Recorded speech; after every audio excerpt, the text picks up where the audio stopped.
یا عبادی الذین اسرفوا علی انفسہم، اے میرے نافرمان بندو آ جاؤ مجھے منا لو، مجھے راضی کر لو.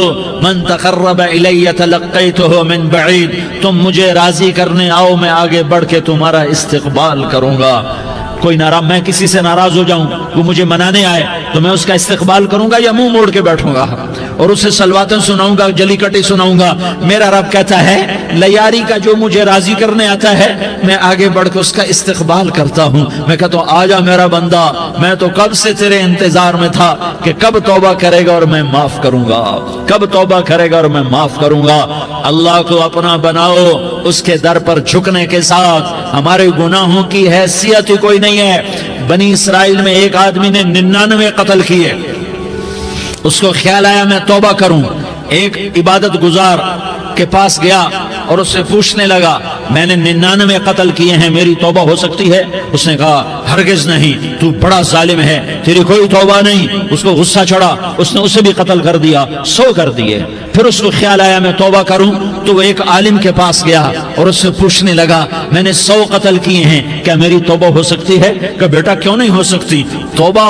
ہائے ہائے ہائے ہائے ہائے. میرا رب ایک مثال دیتا ہے، کہتا میرا بندہ تو اتنے گناہ کر کہ زمین کو بھر دے، اس خلا کو بھر دے، چاند تاروں ستاروں کو بھر دے. اتنے گناہ کر کہ آسمان کی چھت کو لگا دے، زمین سے اٹھا اور آسمان کی چھت کو لگا دے. اتنے گناہ کرنے کے بعد صرف ایک دفعہ کہہ دے یا اللہ معافی دے دے تو میں سارے ہی معاف کروں گا، سارے معاف کروں گا، ولا ابالی، اور مجھے کوئی پرواہ نہیں ہوگی. میں نے کہا بیٹا گناہوں کی معافی تو یقیناً ہے لیکن توبہ کا ہونا ضروری ہے. تیری توبہ پکی ہونے کے لیے یہ ماحول چھوڑنا ضروری ہے. تو یہ بستی چھوڑ کے اس بستی میں چلا جا، وہاں نیک لوگ رہتے ہیں، ان کی صحبت میں تو رہے گا تو تیری توبہ پکی ہو جائے گی. اس نے کہا میری معافی ہو جائے، میری معافی ہو جائے، میں ہر کام کرنے کو تیار ہوں. بوریا بستر اٹھایا، جو تبلیغ والے کہتے ہیں گھر چھوڑو، لیاری چھوڑو، بستر اٹھاؤ اور چلے کے لیے نکلو، 4 مہینے کے لیے نکلو کہ اپنی توبہ کو پکا کرو، ورنہ ماحول کی گندگی پھر آدمی کو گرا دیتی ہے، پھر گرا دیتی ہے، پھر گرا دیتی ہے. وہ نکلا، راستے میں موت آئی. جب موت نے جھٹکا دیا تو اس نے چھلانگ لگائی اس نیک لوگوں کی بس کی طرف. وہ ایسے اس کے ہاتھ اس کے آگے اور پورا جسم ایسے آگے پھیلا ہوا. اللہ تعالیٰ نے لیاری والوں کو قصہ سنانا تھا تو دونوں فرشتے بھیج دیے، جنت کا بھی آ گیا، جہنم کا بھی آ گیا. جہنم والے کہنے لگے مجرم ہے ہتھ کڑی لگاؤ، جنت والے کہنے لگے مہمان ہے سہرے پہناؤ. جہنم والے کہنے لگے توبہ ادھوری ہے، ابھی توبہ پکی نہیں ہے، ابھی نیک لوگوں کے شہر کو پہنچا ہی نہیں ہے کہ موت آ گئی. اور جنت کے میں کہنے لگے نہیں نہیں نہیں، توبہ ارادے سے ہو جاتی ہے، ارادہ کر لیا توبہ ہو گئی، ہمارا مہمان ہے. اللہ نے تیسرا فرشتہ بھیجا، جاؤ فیصلہ کرو. کیا فیصلہ کرو؟ وہ یہاں مرا پڑا ہے، یہ اس کی بستی ہے، یہ نیک لوگوں کی بستی ہے، وہ یہاں مرا پڑا تھا.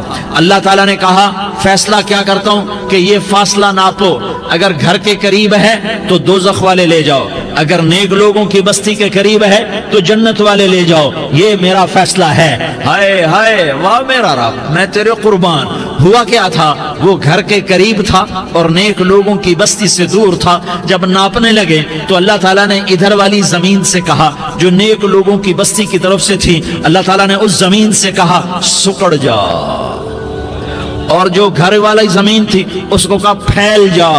ادھر کی زمین کو پھیلا دیا اور ادھر کی زمین کو سکیڑ دیا. جب ناپا گیا تو وہ نیک لوگوں کی بستی کے قریب ہوا. اللہ نے کہا لے جاؤ جنت میں. ہم نے